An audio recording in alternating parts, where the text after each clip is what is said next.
as Jeff Nunaway's videos on the fallacies and realities of ministry and missions. And one of them is what I want to call the gossip channel. Ooh, that's a taboo to talk about, isn't it? The gossip channel. What is gossip? This can also be known as the share and prayer effect. Okay? Gossip. If you go look at the other video that I talked about before, the basic principles for church council, go watch that video and I outline about this, working things out and things.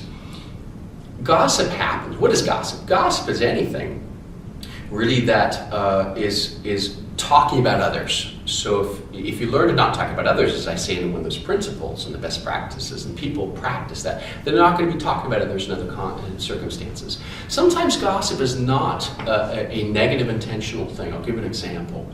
And quite a few, about a decade ago, my wife and I couldn't have children, and and there needed to be some medical intervention about that. And I went and had an operation, and I shared it with one person in a private context. And we were going to go adopt, and we've adopted a child since and all that. But I found that other people in the church would come up to me and say, "Oh, Jeff, I've heard we were praying about your thing." Well, I never told them. I told one person. But maybe in a prayer and share circle, at a home group or something, you got shared there. But I never shared it to the larger group. I kept it to one single person. And so I never intended it to go that far. But it got that far, even under share and prayer net, or whatever you want to care net, groups, or whatever you want to call these things, the circle, the chains, prayer chains. So one of the things in a kind of a gossip context is to not drop names or use names in prayer and in prayer circles, home groups, unless you know that the person that you're talking or praying for is okay for you to share it to other people. Make sure, check that the person's okay, because it will come back and they'll hear about it from someone else, and that causes tension. Another type of so that's one area where it can happen. Another thing is that gossip happens in having coffee or tea or whatever in a little cafe and talking about things. When you're sharing about other people and talking about other people, there is a risk of it being gossip, and you have to be checking yourself. What am I talking about?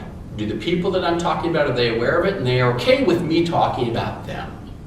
And that is really a good check to make sure that you're not propagating what can become gossip. Gossip is when it goes negative on it, it becomes negative. Maybe it was not intentionally at the beginning, but it can become negative and then come back, and what you thought was okay ended up not being okay for the person that's being talked about. So I really encourage you, as I've said here, is to make sure that the people that you talk about are okay with what you're sharing. And this is where it's in a good relative prayer share context. Now, there are other things where you should not be sharing, and you know you should not be sharing, but it's creating waves and creating rumors and doing that and inserting it. I'm not going to go into the negative things there. Gossip is clearly stated in Galatians 5 as part of the sinful nature, and be careful of that. It is not a condoned thing by God.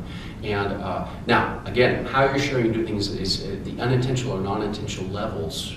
Careful, that can be weighed, but evaluate yourself, check yourself, use the principles I've mentioned here and the other ones about what I've said specifically in the best practice for church councils.